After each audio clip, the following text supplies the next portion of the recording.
Good afternoon. I'm Tom Wright, President and CEO of Regional Plan Association, and welcome to the 2026 RPA Assembly. Thank you so much for joining us this year on behalf of the board and the staff and all of RPA partners. We're just delighted to have you. As in prior years, what we're going to do is have virtual panel discussions from today through Thursday, and then I hope that you can all join us on Friday at our in-person luncheon at Pier 60. We have a wonderful program. We'll be presenting RPA's John Zuccotti Award to Catherine Garcia, the Executive Director of the Port Authority of New York and New Jersey, for her really career of dedication to public service.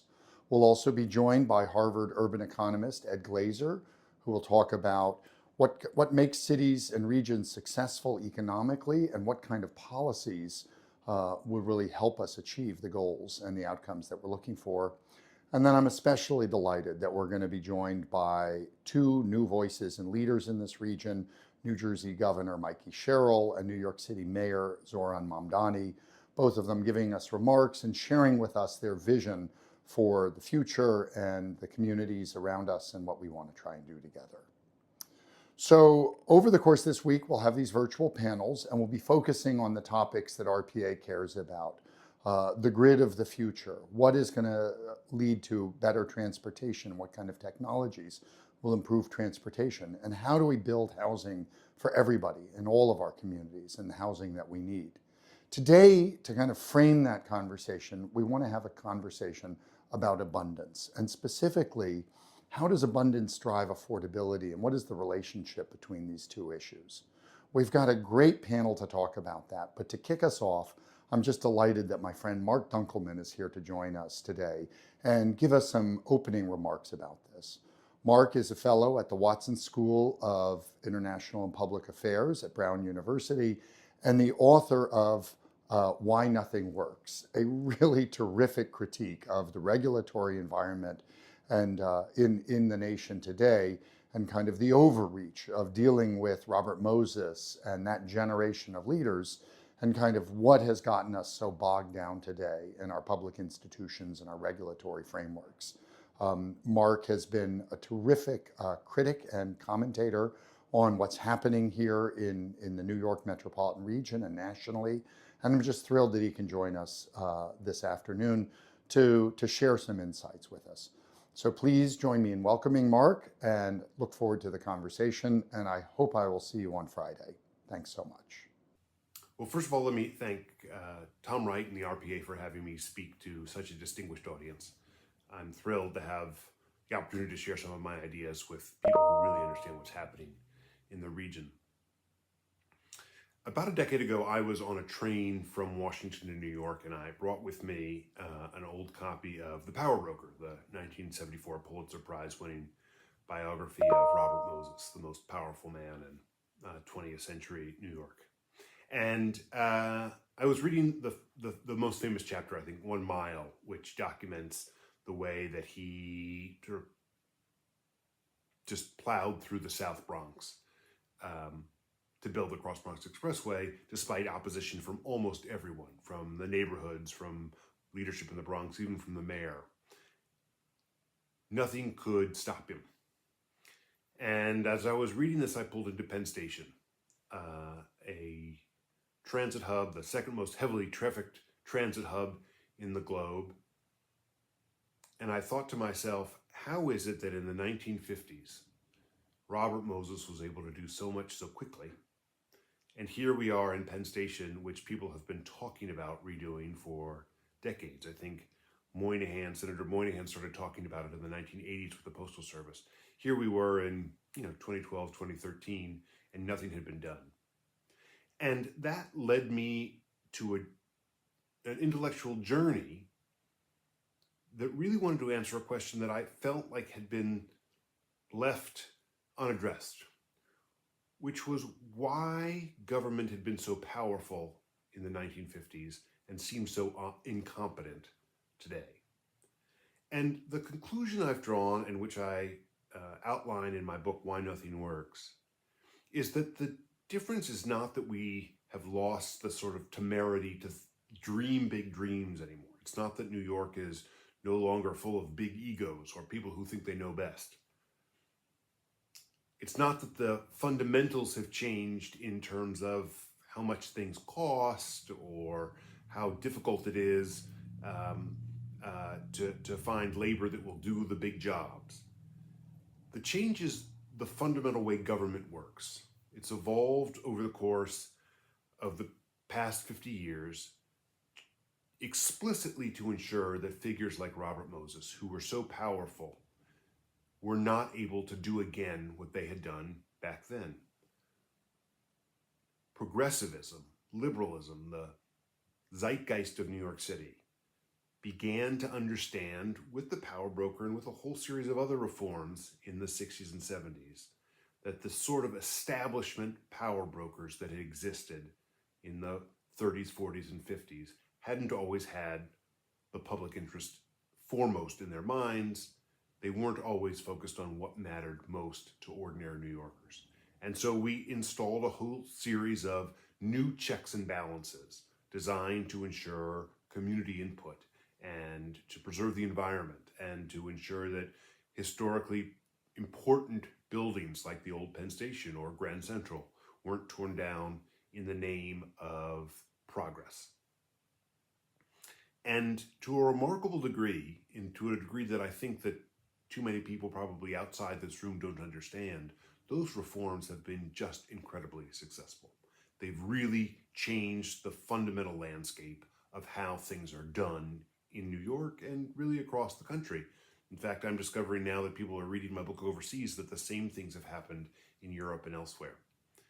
But fundamentally what's happened is we've gone from a system where a small group of very powerful people were able to make decisions with too much alacrity to one in which it's simply too hard to get things done. And the challenge today is to figure out a way to find a happier medium. You know, the Transit Cost Project at the Marin Institute at NYU has done some remarkable research that finds that building public projects like the Second Avenue subway in New York is just wildly more expensive here in New York and in the United States generally, and in the English-speaking world and in the developed world than it is in other places. So that a mile of tunneled subway here is several times what it would be even in Spain. And again, the question is why? What's different?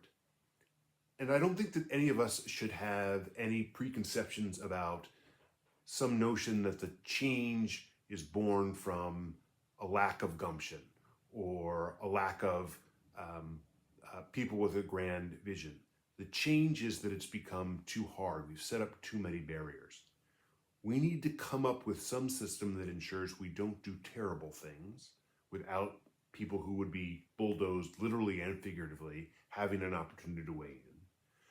But we need to come up with systems that allow us to get to decisions expeditiously. There are major trade-offs we have coming up if we're going to build the abundant future that we want, between beautiful landscapes and high voltage transmission lines, between new transit lines and existing housing. If we're going to build fast trains from New York to other places, we're going to have new rights of way. We're going to need to be able to access new land for housing. We're going to have to be able to build in new ways. And there are going to be people who object to those changes. The challenge for us collectively is to find systems that will allow us to weigh those options and then come to a decision, even when someone objects. And, you know, Robert Caro, speaking in 2005, had a famous moment where he said often he would go to a cocktail party in New York City and someone would say to him, Mr. Caro, it's so hard in New York now. Don't you think it's time that we had another Robert Moses? And Caro would say, no, and just walk away. And I think that's right. I don't think we want another Robert Moses. But the scar tissue that we have proactively built to ensure that we don't have a Robert Moses is now so thick that even the best projects can't get done. And so it's up to the RPA and the people who are listening to this conversation and participating to think of ways to build a system that balances this impulse to prevent disaster with an impulse to actually make progress again. So thank you for having me. I look forward to the discussion.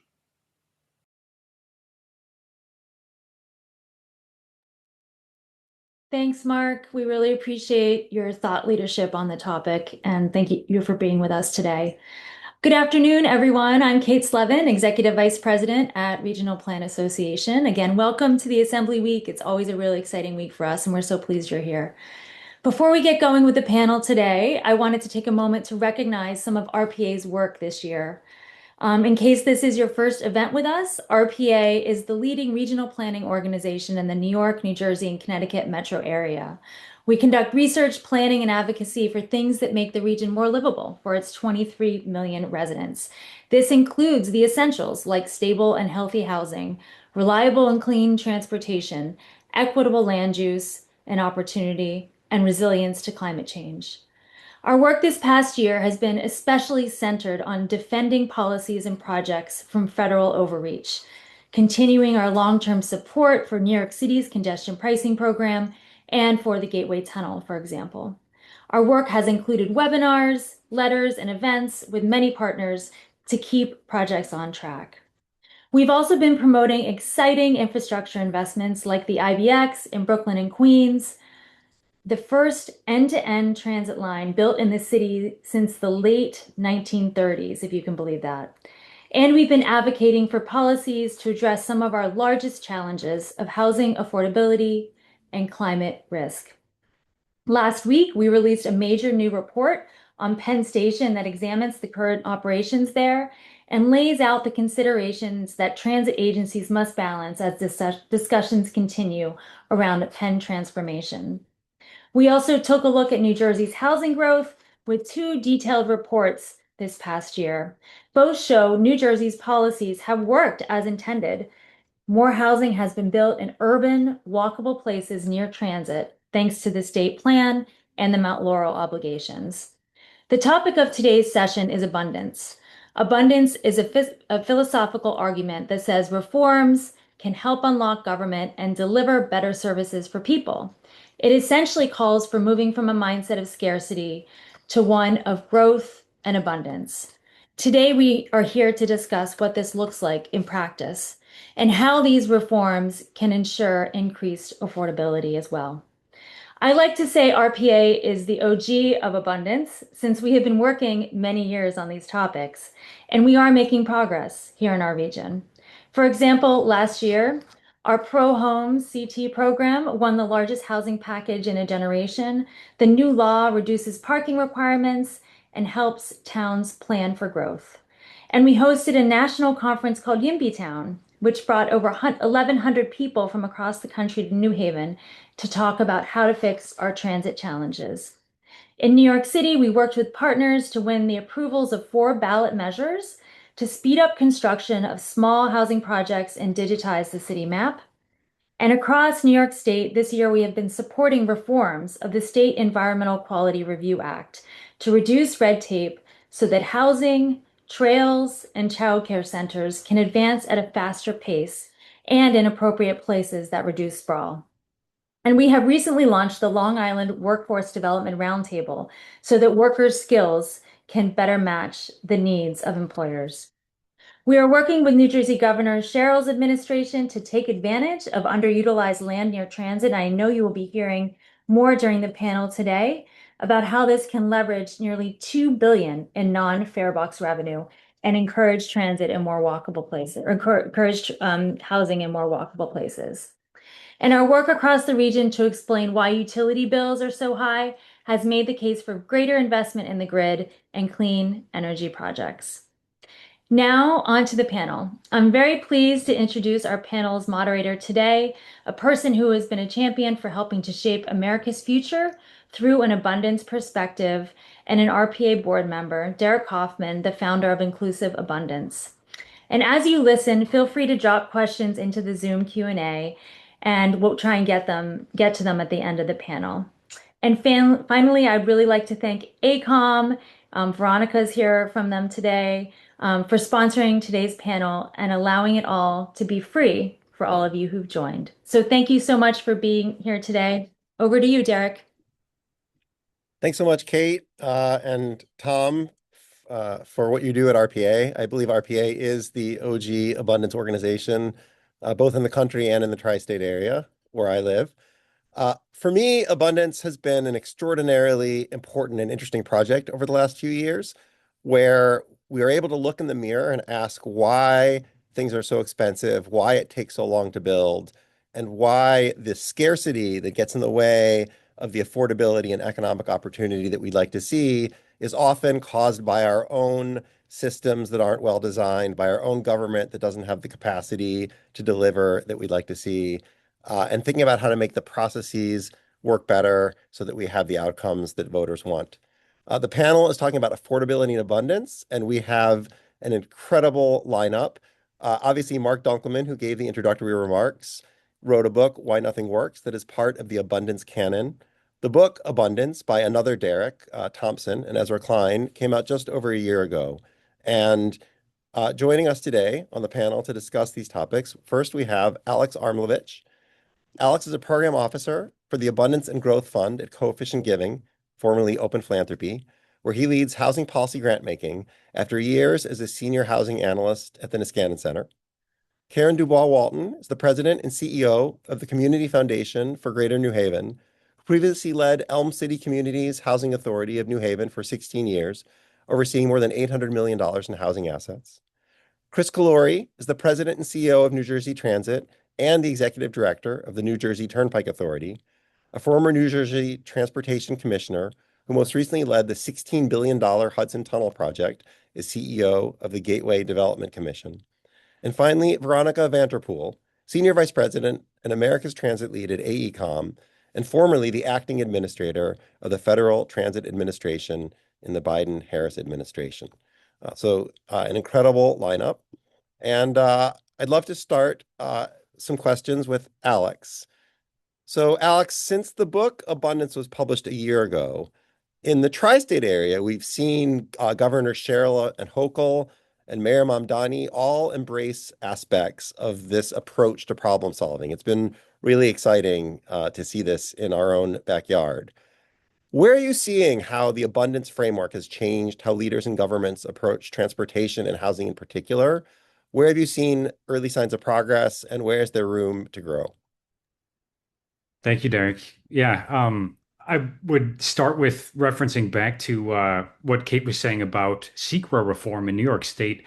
That's the, State Environmental Quality Review Act, but it's actually poorly named. It's a procedural review law, not a substantive environmental law.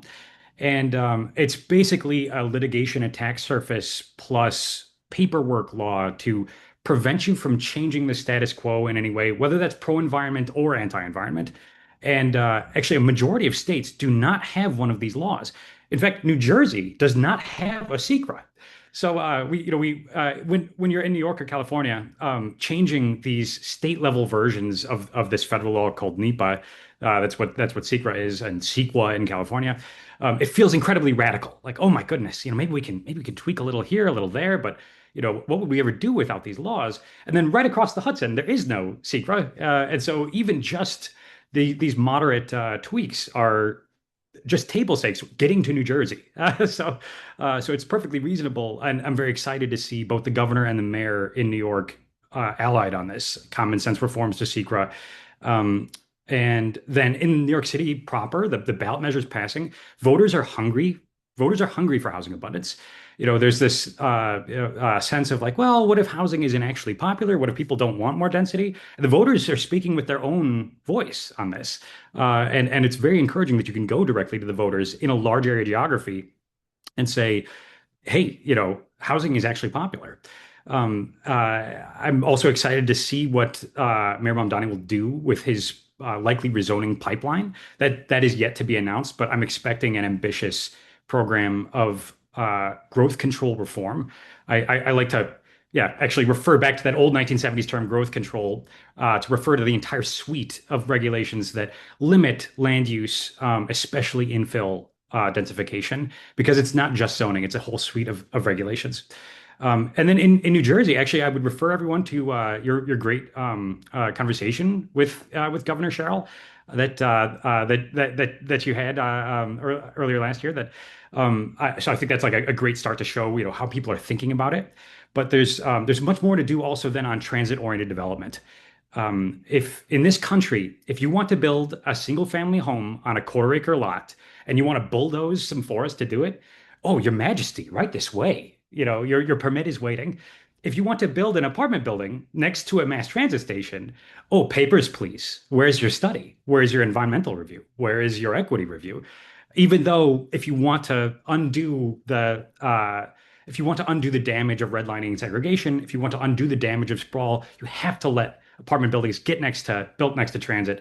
But basically our laws are crazy and we've gotten used to them. And so they don't feel crazy anymore, but they really are crazy. So I will pause there and we can talk more as we go. Thanks. And it was, yeah, about a year ago when Mikey was running, we had an abundance conversation as kind of this early signs of it taking root. In terms of what's happening in states, Karen, when Yimbitown happened, this was right in between Governor Lamont vetoing a housing bill and then that bill subsequently getting passed. And so when you think about the politics of what voters want and how housing policy plays out, especially in the leafy suburbs, can you tell us a little bit about what that looked like in Connecticut, and how that talks about the complexity sometimes of getting these upzonings? Yeah, absolutely. Following Alex, I think that was a great segue because he landed on crazy, and I want to pick up the story of Connecticut because it is a bit of the story of the politics of housing in the state. Just a quick recap. During last year's regular session, the legislature had passed a sweeping housing bill that folks affectionately known as HB 5002. It had passed both chambers and was headed to the governor's desk for signature, sat there for a while, and then unfortunately our governor vetoed it, as you said.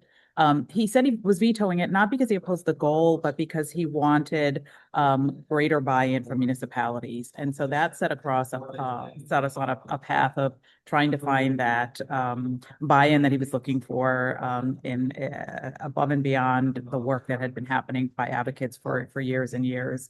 And so lots of negotiations led to a special session last fall, and ultimately a compromise version passed. And like most compromises, neither side is entirely happy with what passed, but there were some significant things that happened out of that. We now have a coordinated system of housing needs assessments and housing growth plans that have to happen. Municipalities have to create their own plans by a date. The end of December, the OPM must have set up some housing targets. Municipalities can no longer require parking minimums for residential developments of 16 units or fewer. So there are some things that happen. Some things got left on the cutting floor also. The fair share provisions did not make it through. And in many ways, it represents Connecticut's continued sort of land of steady habits reputation. And there are things to be pleased about that this is moving us forward. There are things to be concerned about with the long runway, because long runways in Connecticut have often led to stagnation, delay, meaning things not moving forward. So I think what was clear, though, is that the voice of residents was heard, that housing is a crisis, and that is different from in the past, where it had been thought of as just an urban issue. It's no longer thought of as just an urban issue, and that represents a significant step forward. But it also still reflects that there is very deep local control energy in Connecticut that needs to be maneuvered in order to get us to the place where we're growing in the way we need to. Yeah. Thanks for that. As we kind of bounce around the states in the tri-state region, we're very fortunate to have Chris here from New Jersey. In Mark's opening remarks, he talked about transit costs and how in America it is much more expensive than in peer countries in Europe to build, and it takes longer. And you've overseen major development projects in the region. So from your perspective, tell us a little bit about what that's been like in New Jersey, and how are you thinking about delivering projects faster and cheaper? Thanks, Eric. Look, I think we accept at face value what Mark said, right? I think he's put a lot of thought into it. This departure away from individualist thinking, if you will, to a system where there's checks and balances have necessarily sort of slowed down this thing. So as someone who has sort of run the largest project in the country to a small fishing pier that's worth $2 million, the one word that always comes to mind to me on cost is predictability. If on a macro level, predictability deals with shifting political considerations. On a micro level, it has to deal with things like very mundane, boring things like planning, cost, and schedule. Invariably, what I've always found when the cost is sort of going exponentially is we take this collectivist approach, which is not wrong, but then we don't ever make a decision to develop a predictable project. And the Hudson Tunnel project is a great example of that. Shifting political landscapes, push it off went from a 30-year project, but delayed by another 10 years. And Veronica was part of that. I was part of that. And then we basically said, okay, we are going to come up with a predictable project informed by cost and schedule that meets the community's need. And we said, that's what we're doing.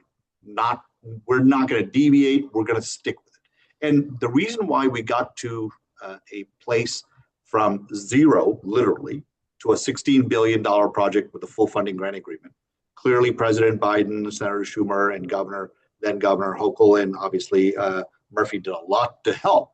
But I think it helped on the mundane parts of the business to make sure we have a predictable project. And that, to me, is always the challenge when you're talking about projects, big, small, whatever. I've now taken the approach, no matter which project, whether it's the Portal Bridge project, which is a $2 billion project, or a small train station project, which is $20 million project, we come up with a predictable cost, predictable schedule, and make sure we do the macro political stuff correctly. One last thing I would say. The best thing I ever did at Gateway Development Commission is to have a cost assurance piece that sat next to me on any cost that was developed by our consultants. To me, that level of validation of approach and cost gave everybody, including Veronica when she was sitting at the FDA, the kind of comfort we need. That, to me, is how you begin to sort of bend the cost curve down. Otherwise, you just basically have a project that nobody makes a decision on, and the cost keeps going up. Yeah. To follow up on that, to pull on a couple of those threads, one of the things that was remarkable back in the Robert Moses day is just the constant scale of projects that were being done simultaneously, and the learning that happens from doing things again and again and again. So those best practices can be learned and they can be forgotten through neglect. And so one of the things I wonder, sort of as you've overseen, 20 million to 16 or 2 million even to $16 billion projects, how does your community of peers think about learning what went wrong, what went right, and how you disseminate those ideas so that as we do more and more of these, we can do them better, faster, cheaper, which will then presumably create a virtuous cycle, to combat what we've seen over the few decades before. Yeah, it is, I think, an extremely important point in the current, in the analog world we live in. It is about communication when we meet at conferences and when we meet at stuff. But I actually think in an AI world, we have an opportunity to take these lessons, embed them in a large language model, if you will, and essentially embed the lessons we've learned, good and bad, and be able to calibrate what makes sense for another project in the region.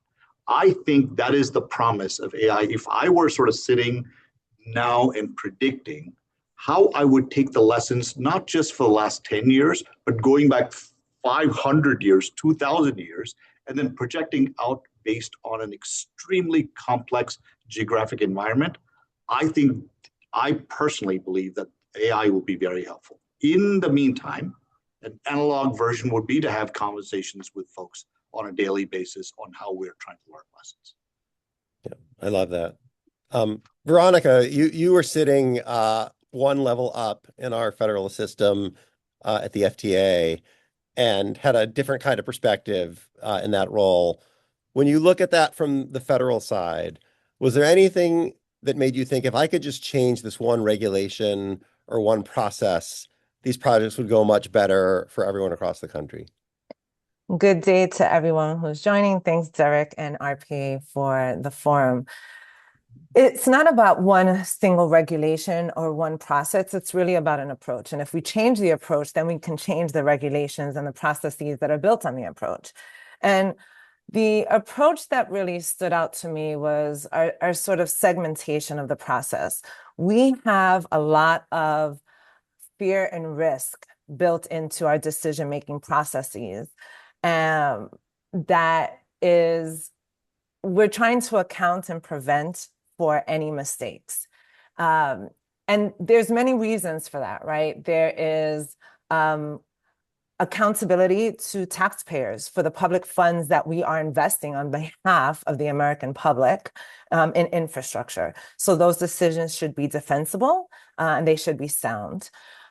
Secondly, you have oversight bodies such as Congress, who will call in leadership of federal agencies such as the U.S. Department of Transportation or FTA to defend and explain the decisions that are made with federal dollars. Thirdly, you want to avoid the risk of embarrassment. In my 20 years in transportation, there's been a handful of projects that have come up in law and real practice for mistakes and challenges that they've made that we have tried to correct for. And again, I'm speaking for just 20 years, but we know there's decades of investment in public transit and public transportation. So a lot of our processes and regulations are built on this very sequential approach. That is, we need approval here before we can proceed here, and then every decision is layered on top of the previous one. And again, there's reasons for that. There's an accountability associated with that. But I think it does beg the question, what in our regulations and our processes can be reconsidered so that instead of having these sequential processes, we have more layered, we have more concurrence and parallel decisions, right? And I think that approach would expedite and reduce it would expedite many processes and reduce a lot of the friction. Because right now, those layers create friction. They create friction between the local, state, and federal levels. So identifying ways of addressing this risk, but not always planning for that fear. A lot of our regulations are designed in a way to prevent the bad project, the worst project all the time. And we don't always, those are rare examples. Yes, they do happen, and yes, they can be costly, but we have so many more examples of projects that are done well than we do for that bad project. And I love that. I think the kind of risk aversion, be it fear of embarrassment or fear of some oversight gotcha, when you're designing a system to eliminate any chance ever that something goes wrong, because that harm would feel so bad in the moment, you create this diffuse harm across the entire system, right? Like the optimal amount of things going wrong is not zero, because if you sort of scaled everything to that point, the costs explode. And so I really think part of this is changing the culture of how we tell these stories, of how oversight interacts with projects, so that it's, we can celebrate some of the wins and the cost savings and not just always be worried about that, one thing that was, slightly wrong. Going back to some cost stuff, Karen, you did a lot of housing development in New Haven at the Housing Authority. How did you think about the costs of those projects and kind of ways in which process and regulation made that more expensive than it should be? Yeah, no, absolutely. We saw over the almost 20 years that I was in housing development that costs escalate tremendously. And that was in part due to construction costs, but you cannot separate the fact that the regulatory costs are a contributing factor to this.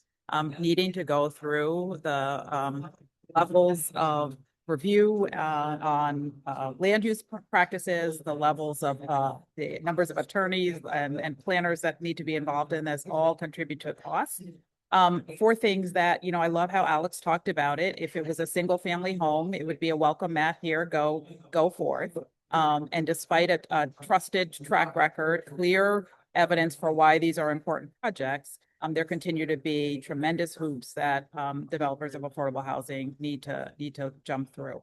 And in Connecticut, that is complicated by the fact that we don't have a really effective regional or county level planning process for this. And so it is duplicated 169 different times across each municipality, and it makes it very, very challenging. So the hope of the planning resources that are coming, planning approach and potentially resources that are coming out of the new statewide bill is that there will be a more coordinated regional approach to this, which is one way of addressing the cost and the planning costs. If we can do this in a way that actually looks at a county level, regional level approach, that is I think a bright spot in the approach that's the new bill brought forward.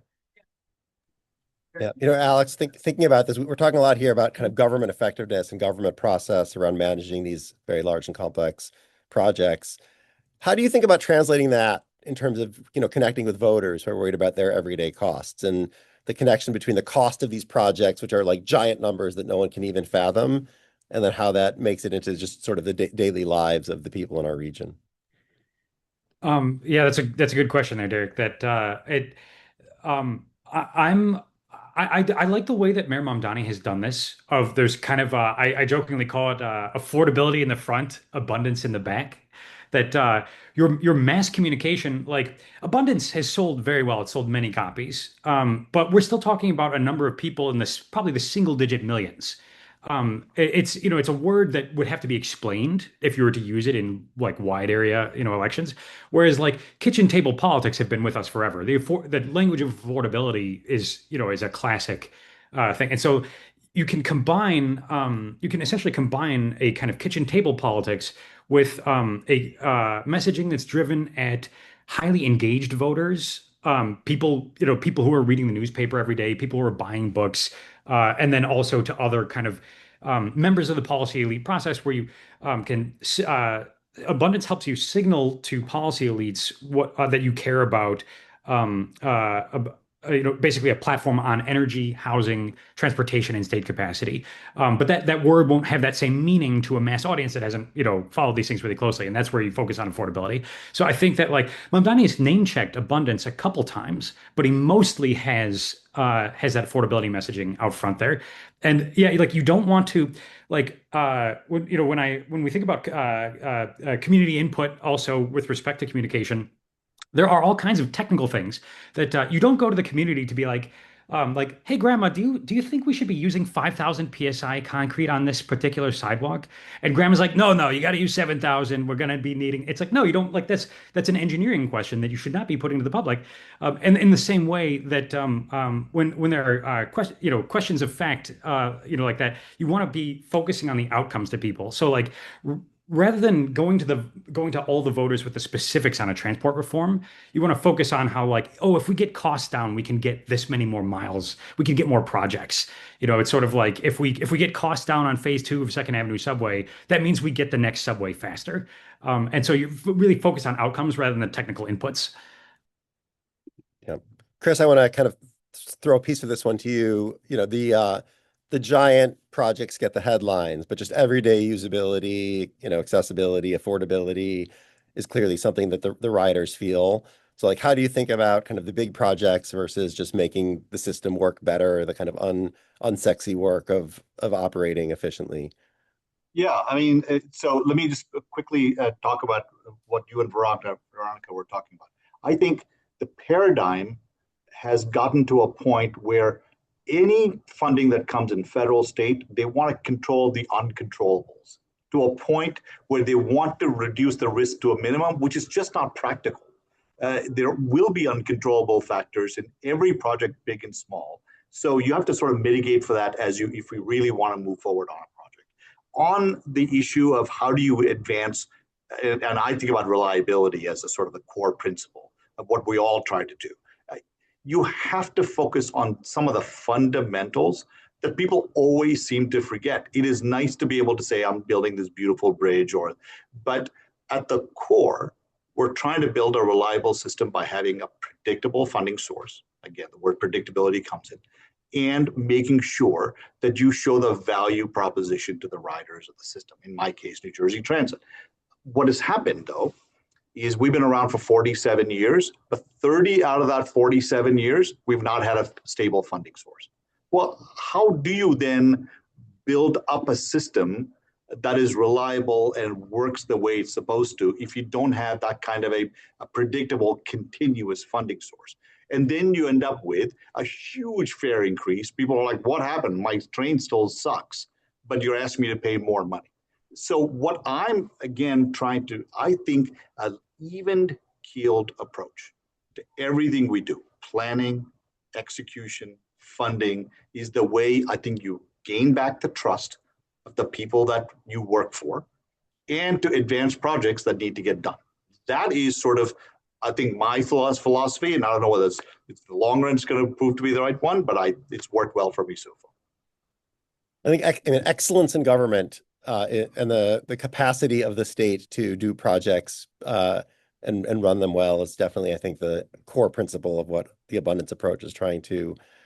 One other thing I would say is, I think the other principle that makes very good sense is incremental progress is okay if it shows people that you're actually achieving what you're trying to achieve. Yeah. Veronica, I guess on that one, when you were at FTA and looking at federal transit policy, what surprises did you have? So away from the sort of steady predictability, what were some of the things that were unexpected for you there? Two things. So we talked about risk and fear, and I think that's worth revisiting because it is not just the risk and fear of projects going badly. It's also the risk and fear of the decision makers, right? And how those decisions are widely received, and the layers there, right? Because there's so many steps of approval. So at FTA, you had to make a decision as an administrator, and then that decision had to go to the secretary's office, and then from there it needed to go to OMB or the Office of Regulatory Authority for review. It had to go to congressional staff leadership and committee leadership. So it was about how are you making decisions that are reducing risk. And sometimes those risks are more than dollars and cents, right? They're risks that govern a lot of public policy. And sometimes that is, small and big P's in politics. So I was certainly really surprised by how much that was woven into our decision-making.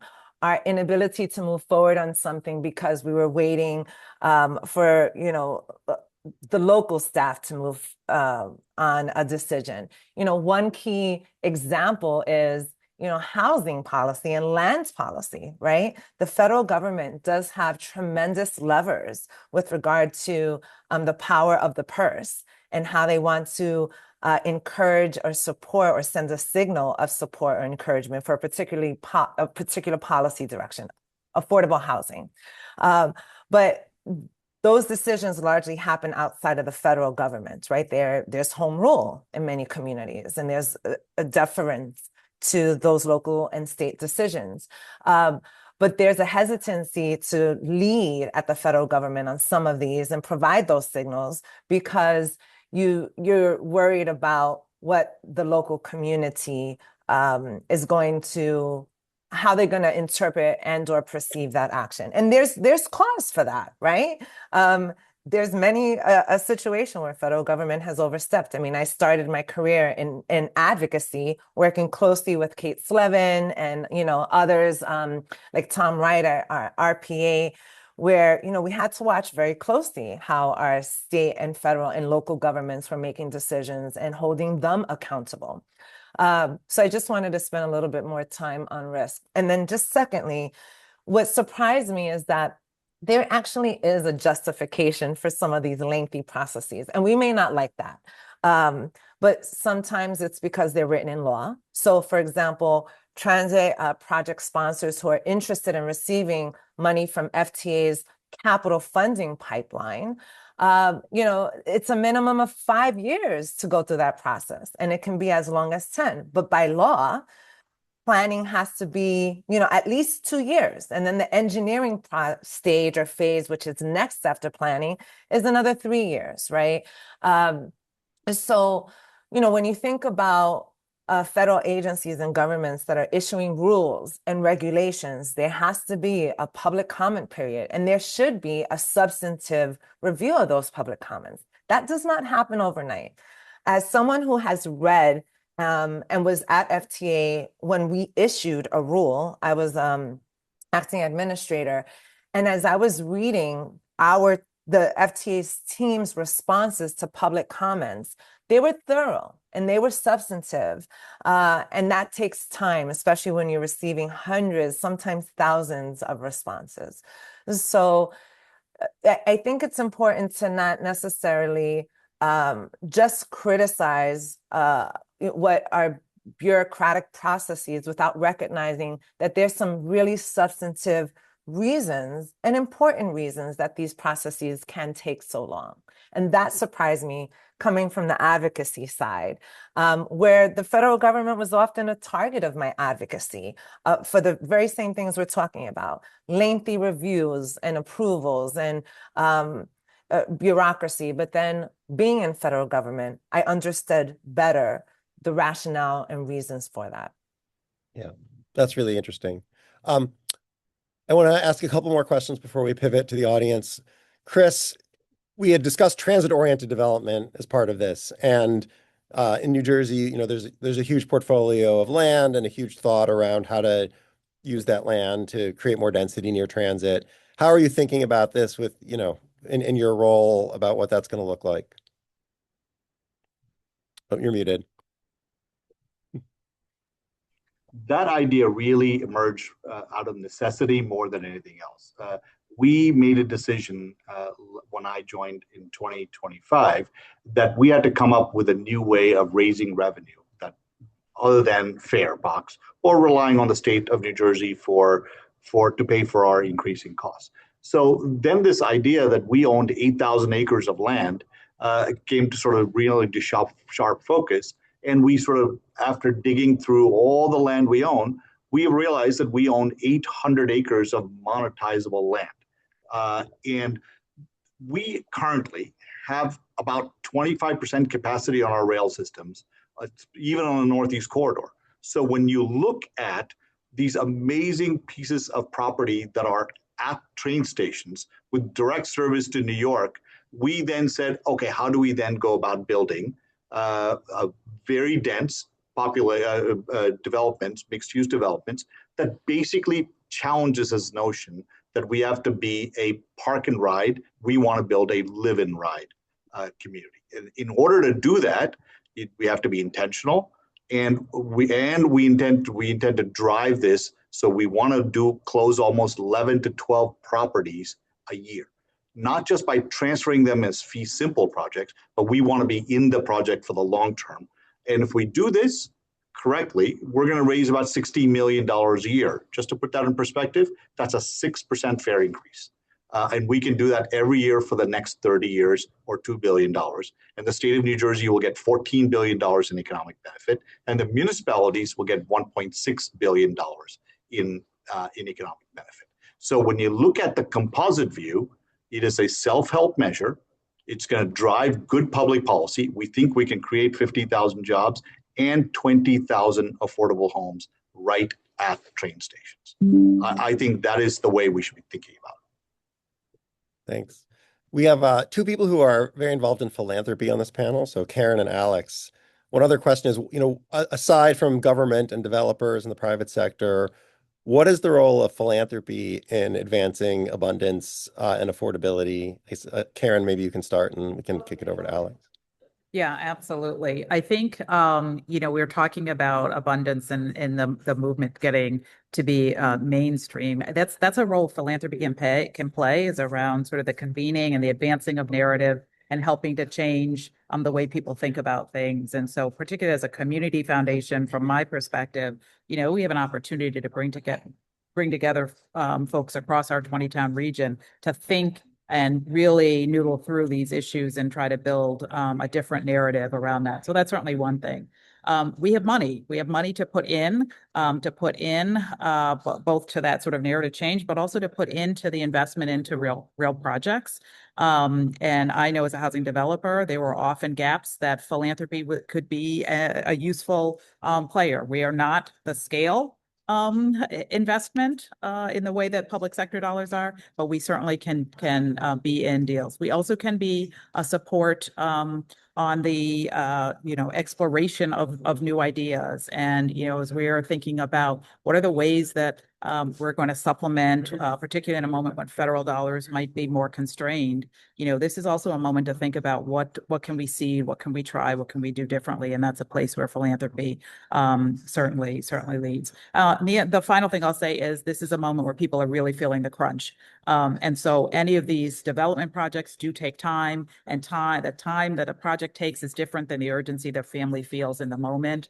And so certainly philanthropy's role in terms of the short-term measures that people need in order to be able to have a roof over their head while we're doing these bigger things will always be a role I think philanthropy will play. Alex, you're now at the Abundance and Growth Fund. How are you guys thinking about your work in the tri-state area and more broadly? Oh yeah, definitely. Our general philosophy is we do basically a version of social benefit cost analysis for our grant making. So the process that federal agencies do for the regulatory impact analyses when they're doing a social BCA governed by this obscure circular from Office of Management Budget, a budget called Circular A4. We don't literally use Circular A4, but we have a similar econ driven process to target a social return on investment. And in housing, we use a shortcut of an estimate of how likely some number of housing units could get produced in the places where the gap between housing production costs and housing sale prices and rents is largest. And so there's 6 or 7 coastal metros where it's absolutely the worst. And then since COVID, that's blown out. There's more, the top 20 metros now have these wedges between price and cost and housing. And so that's how we kind of look at where to intervene, and to intervene in a tractable and neglected is also kind of other screeners that we look for. And so my organization, back under its previous name, Open Philanthropy, had been focused on helping grassroots groups that were already forming start to formalize a little bit more. There's tens of thousands of young people around the country who are self-organizing to go advocate for these changes, who are looking around.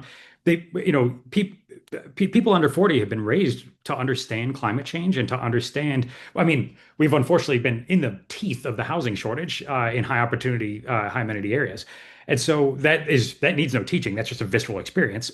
And we look around and we say, why is it illegal to live in a city next to a train? We don't have the 1970s brainwashing doesn't affect our generation. And so that's one thing that Open Philanthropy would do now, no coefficient giving, is help those groups get their first 3 full-time employees to actually formalize how do we go from a beer league. When I joined Open New York almost a decade ago, that's the pro housing grassroots group. I also was a volunteer activist pro housing, and we were just a beer league, very informal. And Open Philanthropy, made a grant to, hire the first actual, executive director to be full time, and because there's that volunteer energy, it doesn't take huge funding to unlock it, because people just need a little bit of help, and they're out there doing it with almost entirely volunteer hours, and so that's been a huge lever for genuinely empowering people who want to start these groups and just want to know what do we do, how does it work, and I could say more, but that's a quick shortcut that kind of describes our history. It's great. It actually sort of segues into one of the questions from the audience, which are rolling in, and I will kind of use a few of them, and then I'll have a closing question before we wrap up. So this was, what should everyday people do to move the abundance agenda forward in the tri-state region? So Alex mentioned, some of the organizing that's happening, but outside of people who work in government or at think tanks or who are doing development, What do we think the role is of the broader region to plug in and engage? Karen, do you want to give a thought on that? Having a lot of community work in New Haven. Sorry. Yeah, sorry. Um, listen, this is all about bringing folks together around some common. I think what's helped to shift this from being seen in Connecticut as an urban issue to a broad statewide issue has been the fact that folks have felt this pain across towns and have done the work to try to organize this, not just town by town, but really build a community around this. And build a shared narrative. And I think most people would not say abundance here, but most people would be talking about affordability here, right?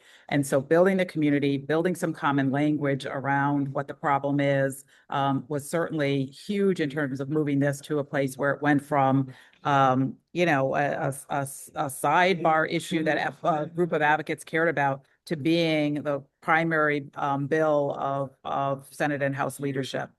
That was about people. That was about people feeling the pain, people coming together, people organizing, and people, again, not in a technical way, but in a real life lived experience way, knowing what this issue meant. And I think what the pressure now will be to make sure that we are not stuck in a planning mode, but that community building, narrative change continues to drive toward the actions that are necessary.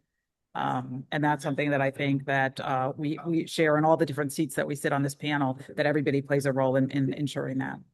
Yeah, I love that. One of the things that's interesting, that the squeaky wheel always gets the grease, is kind of a problem with a lot of this, and everyone gets a veto.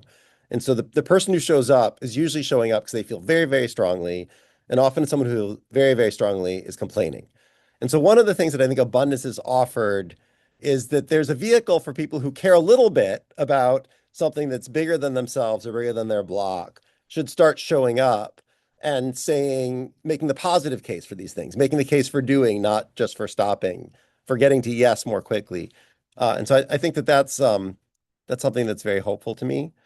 Another question from the audience is, if we look abroad, what are some of the international lessons we can learn from how other countries are doing this in transit or in housing to get things built faster and cheaper?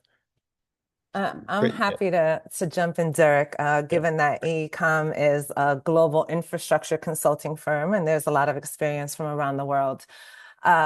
So what we can learn from other countries is different project delivery models that are sort of sharing that risk, right? There's sort of less finger pointing in some of the models that we're seeing across the globe, where everyone is in it together. It's not the contractor's fault. It's not the project sponsor's fault. It's not the government's fault. All the stakeholders and partners of this project are sharing the risk and the responsibility and the success of the project. And in fact, I was recently in London, and we were talking with some of our colleagues there. And the answer to a question from my colleague was, oh, we don't assign risk, right? I'm going to stop you right there. We don't assign risk. We're not blaming anyone. This is our shared collective responsibility. And what that does, it realigns the vision, the mission, and the values of the project, right? So it refocuses that team on what is the purpose and the outcome and the goal of this, as opposed to who's responsible for X, Y, and Z, which can lead to fragmentation in project delivery models. So that's something that I found incredibly informative in terms of how other countries are approaching partnerships on these projects. I just want to come back really quickly to your earlier question about what individuals can do. Be informed and engage with advocacy organizations like RPA, like others that are on the ground in your local communities, because what their job is to take the esoteric, unclear information that may be put out from our federal and our state agencies and make it relatable to the individual. So you can talk with your neighbor about why this matters. You can talk with, your community member at large and or your elected representatives with data And the more data and examples you have that are informed by your personal experience, the more you help move the dial in these conversations and in these decisions. I love that. Chris, do you want to take a crack at the international learning question or the get involved question? Yeah, look, on the international learning question, I grew up in India for the first 15 years of my life, and the entire neighborhood shared one landline, and I went back to India 20 years later, and everybody had a cell phone. They just skipped an entire sort of an innovation and development, and the same thing is happening on the transit system. They went from a very antiquated rail system to their indigenously building thousands of engines, and I can't even get 40 engines delivered a year. And they're doing high-speed rail, and I can't even go 150 miles an hour. So what I think there's to learn is not necessarily that we're doing something wrong. I think what I'm understanding, at least personally, is the impediments that we lay on ourselves sometimes is the worst enemy to move a project forward. And for them, they are so determined to leapfrog an innovation to get to where they need to be. They're able to do that and not sort of get bogged down the way we sometimes are. And I think that to me is like a fascinating way to think about how we too can be on the forefront of innovation if we sort of just give ourselves a little break sometimes. Alex, did you want to? Just on that really quick, yeah, like a specific thing in India with respect to rail that like the class one freight railroads say that we can't electrify because you can't do double stack freight under the electric lines. And you could go to India and watch the double stack freight passing under the newly electrified high speed, both intercity and regional rail lines. It's like, interesting. India seems to have figured out how to do this just fine. I don't know why developed world railroads are telling us that we can't do it. It's absolutely the case that, yeah, leapfrog is happening. Another audience question for each of you. If you thought about your abundance wish list and there was something that one of our states or one of our municipalities could change to make it easier to build and create affordability, and you guys can sort of go in whatever order it pops into your head, like what is on the wish list of change you'd like to see in the world that people on this call might be able to help accomplish? I'll kick it off. I think looking at transit decisions and investment decisions as unlocking places, not just creating mobility for people. And when we're unlocking places, we're thinking about ways of supporting affordable housing, for example, of land use reform, right? That supports what placemaking really should be. When going back to our levers, and all of us talked about funding as a very powerful lever for all of our respective work.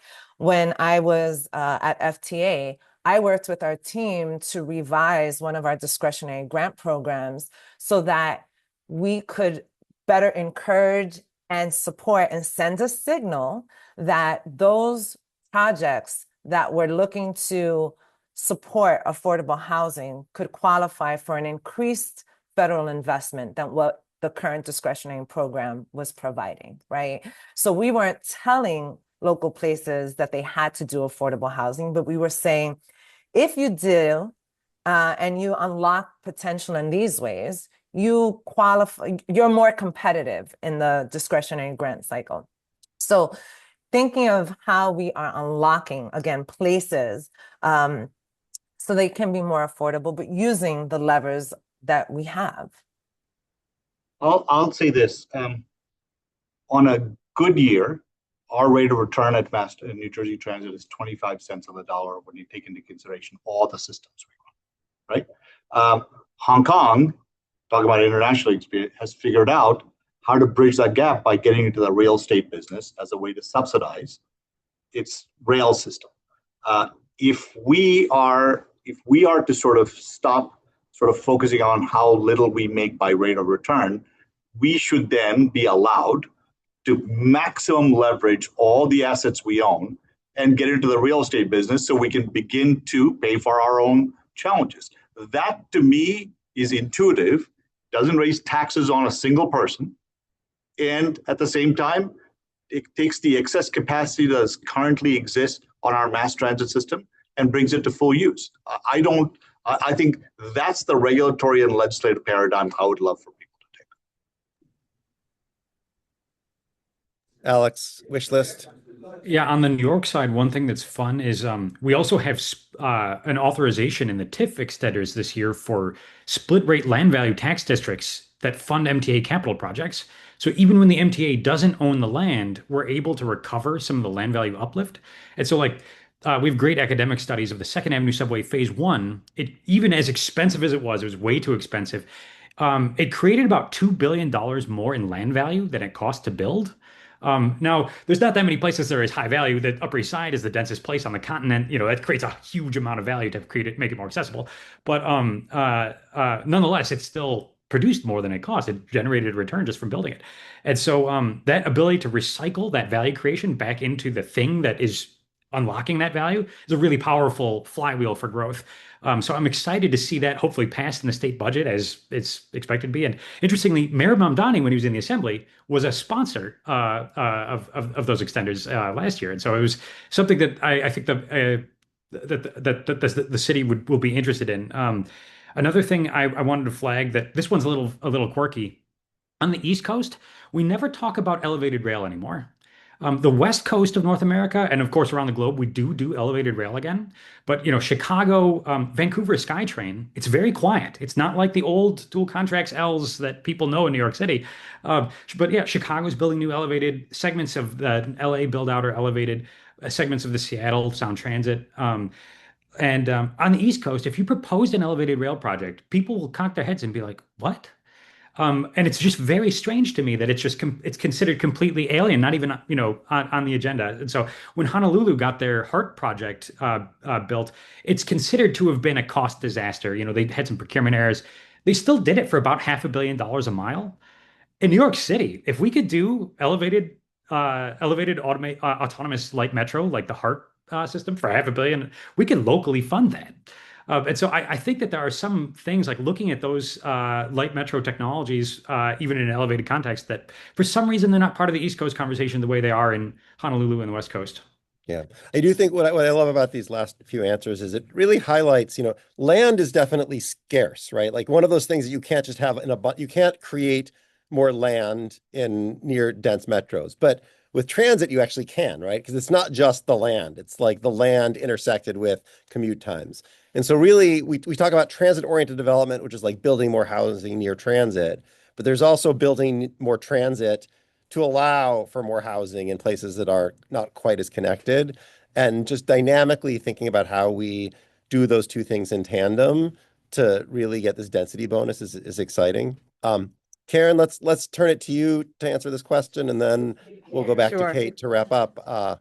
Yeah, I mean, very narrowly in Connecticut, I remain concerned that incentives alone don't get our municipalities to do what's necessary. So there does need to be something more than that. But more broadly, I spent most of my career working with the lowest income families for whom there is always going to be a need for us to help them be in the market. And so the intersectionality of these movements is so important, and we have to continue to have a focus on what it is it take to drive people's income up as well. What are we doing to ensure that folks have some supports in markets, and what are we doing to counter the impact of private equity and the consolidation of the housing market? And that's where I think abundance intersects with so many other issue areas that are going to drive affordability broadly that I think are so important.